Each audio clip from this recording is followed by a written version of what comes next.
आज हम पढ़ेंगे भूगोल का पाठ 7 राष्ट्रीय अर्थव्यवस्था की जीवन रेखाएं। तो आइए देखें। भारतीय अर्थव्यवस्था इंडियन इकोनॉमी। भारतीय अर्थव्यवस्था विश्व की सबसे बड़ी अर्थव्यवस्थाओं में से एक है। क्रय शक्ति समता परचेसिंग पावर पैरिटी पीपीपी के आधार पर यह दुनिया की तीसरी सबसे बड़ी और सकल घरेलू उत्पाद जीडीपी की दृष्टि से चौथी सबसे बड़ी अर्थव्यवस्था है। भारतीय अर्थव्यवस्था मुख्य रूप से तीन क्षेत्रों सेक्टर्स में विभाजित है। एक प्राथमिक क्षेत्रक प्राइमरी सेक्टर अर्थ। इसमें वे सभी गतिविधियां शामिल हैं जो सीधे प्राकृतिक संसाधनों के उपयोग पर आधारित हैं। उदाहरण कृषि, खेती, वानिकी, फॉरेस्ट्री, पशुपालन, डेयरी, मत्स्य, मछली पकड़ना और खनन। महत्व। ये क्षेत्रक अन्य क्षेत्रों के लिए कच्चा माल रॉ मटेरियल उपलब्ध कराता है, इसलिए इसे कृषि एवं सहायक क्षेत्रक भी कहा जाता है। दो द्वितीय क्षेत्रक सेकेंडरी सेक्टर अर्थ। इसमें प्राकृतिक उत्पादों को विनिर्माण मैन्युफैक्चरिंग प्रक्रियाओं के माध्यम से तैयार वस्तुओं में बदला जाता है। उदाहरण विनिर्माण उद्योग जैसे कपड़ा उद्योग, इस्पात उद्योग, खाद्य प्रसंस्करण, भवन निर्माण। महत्व। ये क्षेत्रक रोजगार सृजन में महत्वपूर्ण है और इसे औद्योगिक क्षेत्रक भी कहते हैं। तीन तृतीय क्षेत्रक टर्शरी सेक्टर अर्थ। इसमें वस्तुओं के बजाय सेवाओं का उत्पादन होता है। ये प्राथमिक और द्वितीय क्षेत्र के विकास में मदद करता है। उदाहरण परिवहन, संचार, बैंकिंग, शिक्षा, स्वास्थ्य, बीमा, व्यापार और सूचना प्रौद्योगिकी इट। महत्व।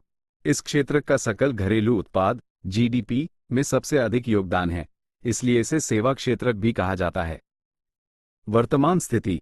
भारतीय अर्थव्यवस्था में वर्तमान में सेवा क्षेत्रक टर्शरी सेक्टर का योगदान सबसे अधिक है और ये देश के विकास की गति को बढ़ा रहा है। राष्ट्रीय अर्थव्यवस्था की जीवन रेखाएं लाइफलाइंस ऑफ नेशनल इकोनॉमी। किसी भी देश की राष्ट्रीय अर्थव्यवस्था की जीवन रेखाएं वे साधन होते हैं जो वस्तुओं, सेवाओं और सूचनाओं के उत्पादन और वितरण को संभव बनाते हैं। ये देश की आर्थिक प्रगति में एक महत्वपूर्ण भूमिका निभाते हैं। इनमें मुख्य रूप से दो साधन शामिल हैं। 4 परिवहन ट्रांसपोर्टेशन। यह वस्तुओं और यात्रियों को एक स्थान से दूसरे स्थान तक ले जाने का साधन है।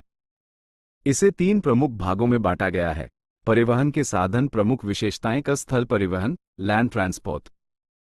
सड़क परिवहन सबसे अधिक इस्तेमाल किया जाने वाला, घर घर सेवा, रेलवे से पहले भी उपयोगी। रेल परिवहन वस्तुओं और यात्रियों के लिए प्रमुख साधन, लंबी दूरी के लिए बेहतर।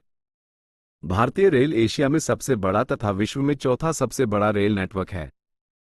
पाइपलाइन कच्चे तेल, पेट्रोलियम उत्पादों और प्राकृतिक गैस के परिवहन के लिए उपयोगी। जल परिवहन वाटर ट्रांसपोर्ट।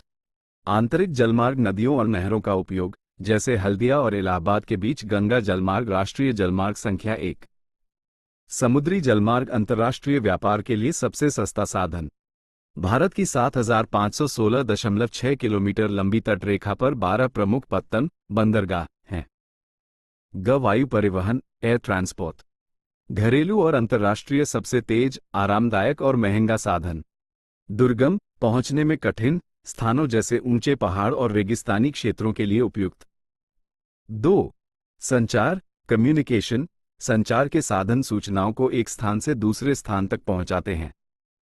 व्यक्तिगत संचार, डाक सेवा, post and Telegram, telephone, mobile, internet. जनसंचार, टेलीविजन, रेडियो, समाचार पत्र, पत्रिकाएं, फिल्में। महत्व। परिवहन और संचार दोनों मिलकर देश के विभिन्न क्षेत्रों को जोड़ते हैं, राष्ट्रीय एकता को मजबूत करते हैं और व्यापार तथा उद्योगों के विकास को गति प्रदान करते हैं, जो सीधे देश की अर्थव्यवस्था को प्रभावित करते हैं। क्या आप भारतीय अर्थव्यवस्था के किसी विशेष क्षेत्र, जैसे कृषि या उद्योग, या परिवहन के किसी विशेष साधन, जैसे रेलवे, के बारे में और अधिक जानना चाहेंगे?